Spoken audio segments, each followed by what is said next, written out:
धातकी खंड कुल पर्वतापेक्षया द्विगुणो विस्कंभ आयामश्च। जो कुल पर्वत हैं जिन्हें हम कुलाचल कहते हैं, ऐसे कुल पर्वतों की जो धातकी खंड के कुल पर्वतों की अपेक्षा से देखें तो इनका दुगुना विस्कंभ और आयाम हो जाता है। जो पुष्करार्ध द्वीप के कुल पर्वत होंगे उनका विस्कंभ माने चौड़ाई और आयाम ये धातकी खंड द्वीप के जो कुल पर्वत होंगे उसकी अपेक्षा से दूना होगा। मतलब इनका तो विस्कंभ और आयाम भी दूना होता है पुष्करार द्वीपों में, उसी का वर्णन है ना। उत्सेद प्रमाणम पुनर्दक्षिण भागे विजयार्थ पर्वते योजनानी पंचविंशति।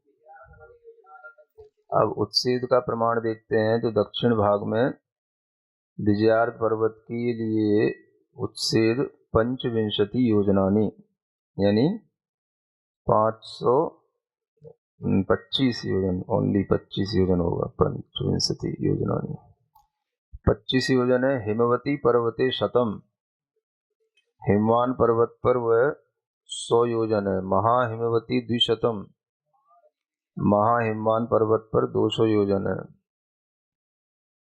निषदे चतुशतम, और निषद पे 400 योजन प्रमाण है। निषद में इन्होंने हिंदी से गलत से नहीं कर रखी है, ये निषद की बता रहे हैं 400 योजन प्रमाण, महाहिमवान पर्वत की 200 योजन प्रमाण, जबकि ये विजयार्थ पर्वतों का प्रमाण बता रहे हैं जो हिमवान पर्वत पर नहीं, अच्छा वही है, ठीक है। पंचविंशति योजन ये विजयार्थ पर्वत हो गया, हिमवान पर्वत वहां पर 100 योजन हो गया। महाहिमवान 200, निषद 400, और उसी तरह से उत्तर भाग में उसी क्रम से बढ़ करके घटता हुआ होगा। मेरु समीप गजदंतेषु शतपंचकम,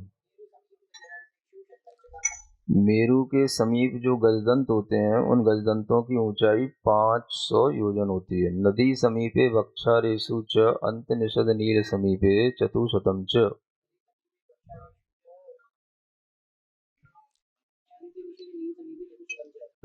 और नदी के समीप वक्षार पर्वतों पर अंतिम निषद और नील के समीप में 400 योजन है। शेष पर्वतानां च मेरुं त्यक्त्वा यदेव जम्बूद्वीपे वर्णितं तदेव अर्धतटीद्वीपेषु च विज्ञेयम्। फिर शेष पर्वतों का मेरू को छोड़ करके जिस तरह से जम्बू द्वीप में कहा गया है वैसे ही 2.5 द्वीप में जानना चाहिए। तथा नामानी च क्षेत्र पर्वत नदी देश नगरादीनाम तानी एव। इसी तरह से जो पुष्करार्ध द्वीप के जो क्षेत्र पर्वत नदी देश नगर आदि के जो नाम है वो भी उसी तरह से ही होते हैं। तथैव क्रोशद्वय उत्सेदा पंचशत धनुर्विस्तारा पद्म राग रत्नमयी वनादीनाम वेदिका सर्वत्र समाना इति। अब ये जो वेदिका होती है ये सर्वत्र एक समान विस्तार वाली होती है। 2 कोश ऊंची 500 धनुष विस्तार को लिए हुए यह पद्मराग रत्नमयी वन आदि की जो वेदिकाएं हैं सभी द्वीपों में एक समान होती हैं। अत्रापि चक्राकारवत पर्वता आर विवर संस्थानानि क्षेत्राणि ज्ञातव्यानि। इस पुष्करार्ध द्वीप में भी चक्रों के जैसे आरे होते हैं। उन आरों के आकार के समान तो पर्वत हो गए और उन आरों के जो छिद्र होते हैं उनके समान क्षेत्र हो गए।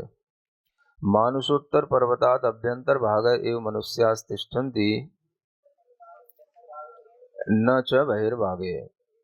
मानुषोत्तर पर्वत के भीतरी भाग में ही मनुष्य रहते हैं, भीतर भीतर तक ही। मानुषोत्तर पर्वत के बाहरी भाग में मनुष्य नहीं होते हैं। तेषां च जगन्य जीवितम अंतर्मुहूर्त प्रमाणम उत्कर्षेण पल्यत्रयम्। जो मनुष्य रहते हैं इनका जगन्य आयु अंतर्मुहूर्त प्रमाण होती है और उत्कृष्ट से ये 3 पल्य प्रमाण भी हो सकते हैं। क्योंकि इस अंतरंग भाग में भोग भूमियां भी समय समय पर होती हैं। भरत ऐरावत आदि क्षेत्रों में तो 3 पल्ले की आयु वाली उत्कृष्ट मनुष्य भी होते हैं। मध्य मध्यम विकल्पा बहवस्तथा तिरश्चाम च, मध्य में बहुत सारे मध्यम विकल्प हैं और तिर्यंचों के लिए भी आयु आदि मनुष्यों के समान ही जानना चाहिए। एवं असंख्य द्वीप समुद्र विस्तीर्ण तिर्यक लोक मध्य अर्ध तृतीय द्वीप प्रमाण संक्षेपेण मनुष्य लोको व्याख्यात। इस प्रकार से असंख्यात द्वीप समुद्रों से विस्तार को प्राप्त जो तिर्यक लोक है उसके बीच में जो अर्ध तृतीय द्वीप प्रमाण, देखो ढाई को हमेशा कैसा लिखते हैं, अर्ध तृतीय है। तीसरे का भी आधा कहाँ गला है, तीसरे में आधा कम, अर्ध तृतीय द्वीप प्रमाण माने इसको ढाई द्वीप प्रमाण, इसी को संक्षेप से मनुष्य लोग व्याख्यात माने कहा गया। अत मानसोत्तर पर्वत सकाशात बहिर्भागे, अब मानसोत्तर पर्वत से जो बाहरी भाग है उसमें स्वयंभू रमण द्वीपार्धम परिक्षिप्य, स्वयंभू रमण द्वीप को आधा घेर करके यो असु नागेंद्र नामा पर्वत, जो नागेंद्र नाम का पर्वत है, तस्मात् पूर्व भागे, उसके पहले पहले के भाग में ये संख्यातीता द्वीप समुद्रा तिष्ठन्ति, वे असंख्यात द्वीप समुद्र हो जाते हैं, है ना। माने मानसोत्तर पर्वत से लेकर के फिर आगे द्वीप समुद्र करते करते जो लास्ट का द्वीप होगा वो कहलाता है स्वयंभू रमण द्वीप। उस स्वयंभू रमण द्वीप को भी आधा घेर करके उसके बीचों बीच में नागेंद्र नाम का एक पर्वत होता है। यानी कि जिस तरह से पुष्कर द्वीप को आधा घेर करके जैसे मानसोत्तर पर्वत होता है, वैसे ही स्वयंभू रमण द्वीप को भी अंत में आधा घेर करके नागेंद्र नाम का पर्वत होता है, इसको भी जानना। तो इस पुष्करार्ध के बाहरी भाग से लेकर यानी मानसोत्तर पर्वत के बाहरी भाग से लेकर के और उधर स्वयंभू रमण पर्वत के उस नागेंद्र पर्वत के भीतर तक असंख्यात द्वीप समुद्र हो जाते हैं। इन असंख्यात द्वीप समुद्रों में तेसु यद्यपि व्यंतरा निरंतरा इति वचनात्, है ना, ऐसा आगम का वचन है व्यंतरा निरंतरा, इन सब द्वीपों में समुद्रों में व्यंतर निरंतर रूप से रहते हैं। व्यंतर देवा आवासा तिष्ठन्ति, यानी यहाँ पर व्यंतर देवों के आवास बने हुए हैं इन सब द्वीप समुद्रों में। तथापि पल्य प्रमाण आयुषाम तिरश्चाम संबंधिनी जगन्य भोग भूमि इति गेयम।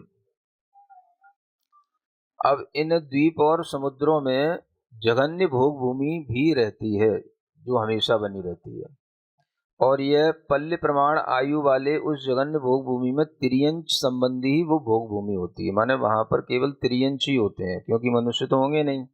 मानसोत्तर पर्वत के उधर का भाग हो गया तो उसमें केवल तिर्यंच जीव होते हैं, तो वो तिर्यंच जीव जगन्य भोग भूमि के जीव कहलाते हैं और उनकी आयु हमेशा एक पल्य प्रमाण होती है। नागेंद्र पर्वतात बहिर्भागे स्वयंभू रमण द्वीपार्धे समुद्रे च पुनर्विदेहवत् सर्वदैव कर्म भूमि चतुर्थ कालश्च। अब नागेंद्र पर्वत के बाहरी भाग में यानी स्वयंभू रमण पर्वत के स्वयंभू रमण द्वीप के दो भाग हो गए नागेंद्र पर्वत के कारण से। एक मानसोत्तर पर्वत की तरफ का तो अंतरंग भाग कहलाएगा, और उधर जो उसके बाद आधे द्वीप के बाद समुद्र आएगा वो उसका बहिर्भाग कहलाएगा। तो वहां पर कर्म भूमि की व्यवस्था है स्वयंभू रमण द्वीप के आधे द्वीप में और फिर पूरे समुद्र में। यहाँ पर जो है कर्म भूमि की तरह व्यवस्था है, यहाँ पर विदेह की तरह हमेशा चौथा काल चलता है ना, और वहां पर भी त्रियंश पाए जाते हैं। तो इस तरह से, लेकिन वो त्रियंश कर्म भूमि के त्रियंश की तरह उनका उपयोग आदि चलता है, और वहां पर भी वो कर्म भूमि की त्रियंशों की तरह पंचम गुण स्थानवर्ती हो सकते हैं।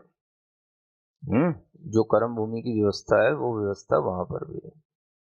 तो इस तरह से चौथा काल विदेह की तरह वहां चलता है। स्वयंभूरमण द्वीप आधे में और पूरे स्वयंभूरमण समुद्र में जितने भी उधर तिर्यंश होंगे वो सभी कर्म भूमि की व्यवस्था के साथ होंगे, और उस नागेंद्र पर्वत के इधर मानसोत्तर पर्वत के आगे तक ये सभी जघन्य भूमि की व्यवस्था के साथ होंगे। परम किंतु मनुष्या न संति, वहां पर तिर्यंश ही होते हैं, मनुष्य नहीं होते हैं। एवं उक्त लक्षण तिर्यक लोकस्य तदंतरम मध्यम भागवर्तिनो मनुष्य लोकस्य च प्रतिपादनेन संक्षेपेण मध्यम लोक व्याख्यानम समाप्तम। इस तरह से जो तिर्यक लोक का व्याख्यान किया, उसके अंतर मध्यम भागवर्ती जो मनुष्य लोक का प्रतिपादन किया, ये सब संक्षेप से करके मध्यम लोक का व्याख्यान आप समाप्त हो गया, ऐसा समझ लेना। मध्यम भागवर्तिनो मध्यम लोकस्य प्रतिपादनेन अथ मनुष्य लोके द्विहीन सच्चतुष्टयम् तिर्यक लोके तु नंदीश्वर कुंडल रचक रुचका विधान द्विपत्रियेषु क्रमेण द्विपंचाशत्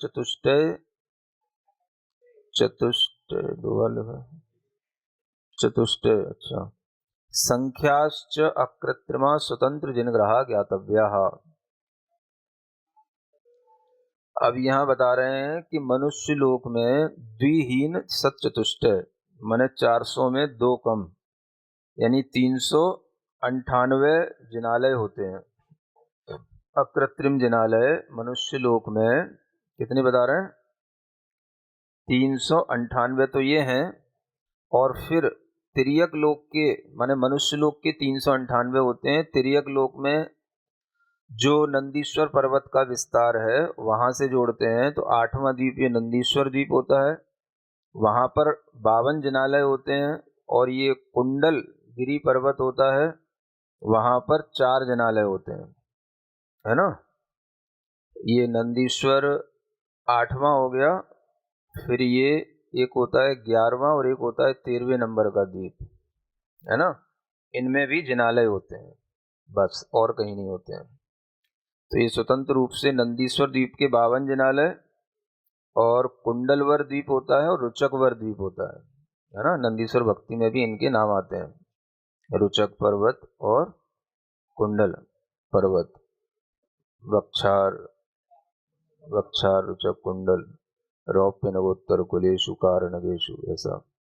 तो ये रुचक और कुंडल पर्वत भी, इन पर भी 4 दिशाओं में ये अकृत्रिम 4 जिनालय बने रहते हैं, है ना। नंदीश्वर द्वीप में केवल 52 जिनालय हैं, बाकी कुंडल पर्वत पर और रुचक पर्वत पर इन्होंने द्वीप लिखा है। वैसे इन नाम के द्वीपों में कुंडलवर द्वीप में और रुचकवर द्वीप में यह त्रियेषु क्रम से इस तरह से 4 जिनालय यहाँ पर है, स्वतंत्र जिनग्रह ग्राव्य। तो ये 398 और 52 और 4 ये सब मिला करके 458 जिनालय हो जाते हैं। ये पूरे मध्य लोक के जिनालय कहलाते हैं।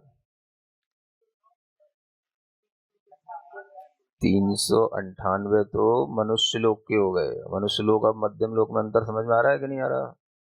मनुष्य लोक माने 2.5 द्वीप, 2.5 द्वीप के अंदर जितने भी ये जम्बू द्वीप, धातकी खंड द्वीप, पुष्करार द्वीप, इनके पर्वतों आदि संबंधी ये सब 398 जिनालय, और 2.5 द्वीप के बाहर जो नंदीश्वर द्वीप, कुंडलवर द्वीप और रुचकवर द्वीप, इन सबको मिला करके ये कहलाएंगे मध्य लोक के जिनालय। तो ये मध्य लोक है ये पूरा, है ना। तो 3 लोक हो गए, एक तिर्यक लोक, एक मध्य लोक और एक मनुष्य लोक। इन तीनों में अंतर समझ लेना है। नहीं वो अलग चीज है, वो तो सामान्य लोग ले लेते हैं। तिर्यक लोक में तो पूरा तिर्यक विस्तार आ जाएगा, पूरे 1 राजू तक जो अंतिम स्वयंभूरमण समुद्र तक फैला हुआ लोक है, ये कहलाएगा तिर्यक लोक। मध्य लोक में यही मध्य लोक आ जाएगा, जो ये पूरा का पूरा नंदीश्वर 8वें द्वीप तक का ये मध्य लोक आ जाएगा। 11वां 13वां जहां तक भी जिनालय हैं ये मध्य लोक के कहलाएंगे, है ना। कुंडलवर और रुचक वर्द्वीप तक, ये मध्यलोक ये कहलाएगा, और मनुष्यलोक केवल 2.5 द्वीप कहलाएगा। इस तरह से एक ही तरह के विस्तार में ये चीजें 3 तरह से बताई जाती हैं। तो ये अकृत्रिम जिनालय मध्यलोक के 458 पूरे के पूरे होते हैं, जो सभी शास्त्रों में बताए जाते हैं, वो इसी तरह से हैं। इस तरह से ये वर्णन पूर्ण हो जाता है मध्यलोक का।